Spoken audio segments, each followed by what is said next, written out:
चलिए स्टार्ट करते हैं।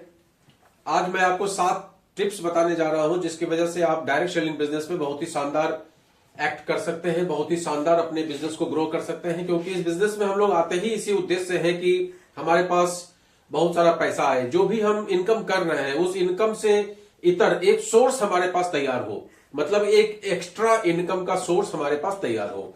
लेकिन उसमें सबसे बड़ी समस्या क्या आती है कि हमारे पास नॉलेज की कमी होती है, और नॉलेज की कमी होने की वजह से जो हमें मिलना चाहिए वो हमें मिल नहीं पाता, और अल्टीमेटली हम फेल होकर क्विट कर जाते हैं। और क्विट करने के बाद कहते हैं कि मैंने भी कभी डायरेक्ट सेलिंग किया था।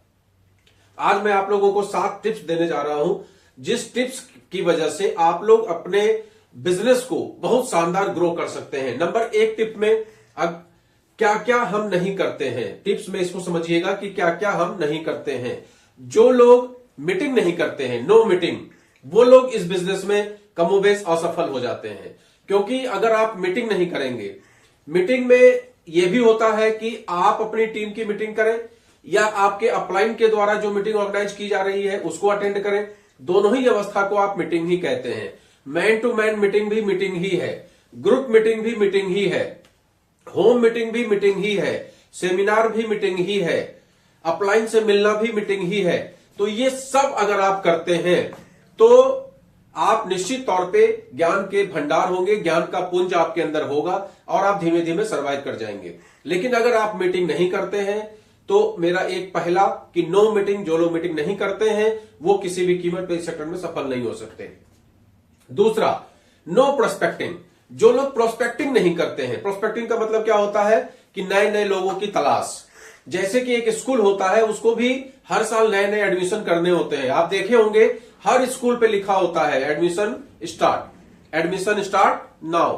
तो उस तरीके से आपको भी हमेशा अपने टीम में एडमिशन स्टार्ट करना पड़ेगा। अगर आप एडमिशन स्टार्ट नहीं करते हैं तो निसंदेह आपकी इनकम नहीं बढ़ेगी, क्योंकि आप वहीं के वहीं रुकेंगे और ग्रेजुअली आपके टीम से धीमे धीमे लोग चले जाएंगे, और लोग चले जाएंगे और नई एंट्री नहीं होगी तो आप खुद ब खुद फ्रस्ट्रेट होते चले जाएंगे और धीमे धीमे आप डाउन हो जाएंगे। तो सबसे पहला पॉइंट हमने आपको बताया, जो लोग मीटिंग नहीं करते हैं, नो मीटिंग। दूसरा हमने बताया जो प्रोस्पेक्टिंग नहीं करते हैं, नो प्रोस्पेक्टिंग।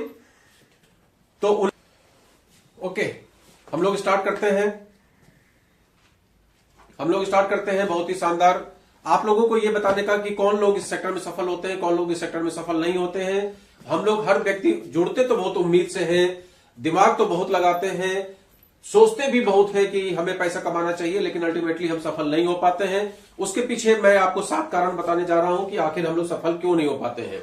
नंबर 1 कारण है नो मीटिंग। अगर हम लोग मीटिंग नहीं करते हैं तो भी हम लोग कमोबेश सफल नहीं हो पाते हैं। मीटिंग का अर्थ यहां होता है man to man meeting, home meeting, prospect के साथ मीटिंग, टीम के साथ meeting, group meeting, seminar, upline के साथ मीटिंग।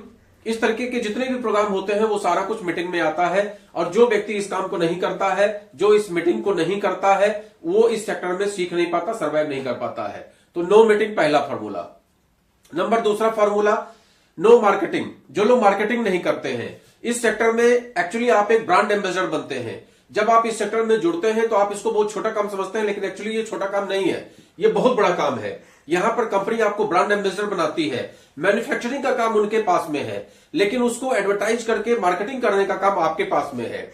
तो मार्केटिंग कैसे करेंगे आप, वो भी टूल्स आपको सीखना पड़ेगा, वो भी ट्रिक आपको सीखना पड़ेगा, वो भी सिस्टम आपको समझना पड़ेगा किस तरीके से। क्योंकि हम लोगों ने कभी मार्केटिंग तो की नहीं। डोर टू डोर सेल करने का काम हो या शॉप टू शॉप हो या मैन टू मैन हो, कोई भी मार्केटिंग का काम करने में तो हम लोग को सबसे ज्यादा शर्म आती है और मार्केटिंग वाले बंदों को हम लोग सबसे बेकार का समझते हैं। तो यहां पर आपको मार्केटिंग का काम भी सीखना पड़ेगा। तो जो लोग मार्केटिंग नहीं कर पाते हैं, अपनी मार्केटिंग, अपने प्रोडक्ट की मार्केटिंग, अपने टैलेंट की मार्केटिंग तो हर व्यक्ति कर रहा है। आपको इसको सीखना पड़ेगा कि जिस डायरेक्ट सेलिंग बिजनेस में आप जुड़े हैं उसके प्रोडक्ट, उसके कॉन्सेप्ट की मार्केटिंग आप कैसे करें। तो जो लोग इस मार्केटिंग को नहीं कर पाते हैं, नो मार्केटिंग, तो वो इसमें सर्वाइव नहीं कर पाते। Number 3, no prospecting. जो लोग इसमें प्रोस्पेक्टिंग नहीं कर पाते हैं, प्रोस्पेक्टिंग का मतलब होता है नई एंट्री, नए नए लोगों से बातचीत। हमेशा आपकी जो लिस्ट है वो 10-20 लोग हमेशा बढ़ते रहना चाहिए, आपके प्रोस्पेक्ट हमेशा बढ़ते रहने चाहिए, आपके उम्मीदवार हमेशा बढ़ते रहने चाहिए। अगर आप उम्मीदवार बढ़ाना बंद कर देंगे, लोगों से चर्चा करना बंद कर देंगे, तो उस अवस्था में भी आप इस सेक्टर में कामयाब नहीं हो पाएंगे। उसके बाद का पॉइंट है आपका नो फॉलोअप। कई लोग ऐसा होता है जो लोगों से संपर्क तो कर लेते हैं, प्रोस्पेक्टिंग कर लेते हैं, मीटिंग में सीख भी लेते हैं, मार्केटिंग भी ठीक ठाक कर ले रहे हैं, प्रोस्पेक्टिंग भी कर ले रहे हैं, लेकिन उसके बाद फॉलोअप नहीं करते हैं। फॉलोअप का क्या मतलब होता है? आज जिस व्यक्ति को आपने समझाया, जरूरी नहीं है कि वो व्यक्ति आज ही इस सेक्टर में आपके साथ आ जाए। हो सकता है कि 6 महीने बाद उसका मन बने, हो सकता है साल भर बाद उसका मन बने। कई बार हमने देखा है 3-3 साल बाद लोगों का मन बनता है। तो उस 3 साल के पीरियड में आप अगर उससे आउट ऑफ टच हो जाएंगे तो निसंदेह वो या तो किसी और के साथ ज्वाइन कर लेगा, वह जीवन में कभी वो ज्वाइन ही नहीं करेगा। अगर आप चाहते हैं कि आपने जिसकी प्रोस्पेक्टिंग की है तो उस प्रोस्पेक्ट की पूरी लिस्ट बना के रखिए और उससे पूछते रहिए, हालचाल लेते रहिए, अपने कॉन्सेप्ट के बारे में बताते रहिए। आजकल तो बहुत सारी सुविधाएं हो गई हैं, टेक्स्ट मैसेज के द्वारा, व्हाट्सएप के द्वारा, फेसबुक पे लाइव आके, फेसबुक पे वीडियोस डाल के बहुत सारे संविधान हो गए हैं।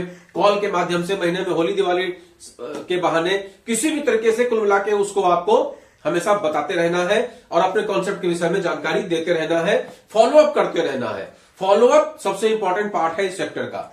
और उसके बाद जो लोग लिस्ट नहीं बनाते हैं, अगर आप लिस्ट बनाना बंद कर देंगे तो भी इस सिस्टम से आप आउट हो जाएंगे, इस सिस्टम में आप इनकम नहीं कर पाएंगे। लिस्ट बनाने का बहुत सारा प्रोसेस हमने आपको बताया हुआ है।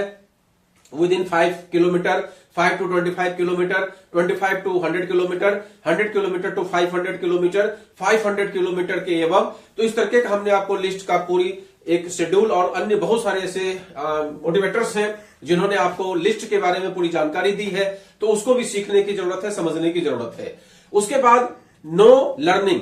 अगर आप इस सेक्टर में लर्न नहीं करते हैं, आप इस सेक्टर में सीखने का प्रयास नहीं करते हैं, उस अवस्था में भी ये सिस्टम आपसे दूर होता चला जाएगा। लर्निंग कैसा होता है? लर्निंग का हमने आपको प्रोसेस बताया। ग्रुप मीटिंग में आप लर्निंग करना सीखते हैं, सेमिनार में लर्निंग करना सीखते हैं। आजकल तो इतना आसान तरीका हो गया है, जो जूम मीटिंग्स होती है। अभी हम लोग की जूम मीटिंग थी 7 से 8 और उसमें जो हमारे अपलाइन थे उन्होंने बहुत अच्छी जानकारी दी। कंपनी के क्या ऑफर्स चल रहे हैं, क्या नए ऑफर्स आए हैं। कई बार हम लोगों को जानकारी नहीं होती है तो उसके रिगार्डिंग हम कैसे एफर्ट कैसे करेंगे, प्रयास कैसे करेंगे, मेहनत कैसे करेंगे, टारगेट को अचीव कैसे करेंगे, जब तक कि हमें कोई जानकारी ही नहीं होगी। तो अपलाइन जो आपका होता है वो आपको बेसिकली जानकारी देने का प्रयास करता है। तो जूम मीटिंग के द्वारा कंपनी के जो ट्रेनर्स होते हैं वो भी आपको जानकारी देते हैं। अगर आपकी अपलाइन की मीटिंग है तो वो भी आपको जानकारी देने का प्रयास करते हैं। तो इस तरीके से आप लर्निंग का प्रयास करिए, सीखने का प्रयास करिए। इसके बाद जो सबसे ज्यादा इंपॉर्टेंट है वो है फिजिकल एक्टिविटी। अगर हमारी फिजिकल एक्टिविटी कमजोर हो जाती है, आज जाड़ा है तो हम घर में बैठे हुए हैं, अभी बारिश होने लगेगी, गर्मी आने वाली है तो हम गर्मी में घर में बैठेंगे। होली में पूरे महीने होली की तैयारी करेंगे, पहले होली के रंग की तैयारी करेंगे और फिर रंग को छुड़ाने की तैयारी करेंगे। उसके बाद फिर गर्मी आ जाएगी तो गर्मी में कहीं बाहर निकलना मुश्किल हो जाएगा। तो इस तरीके से धीमे धीमे जब आप एक्टिविटी आपकी खत्म हो जाएगी तो आपका ये काम नहीं होने वाला।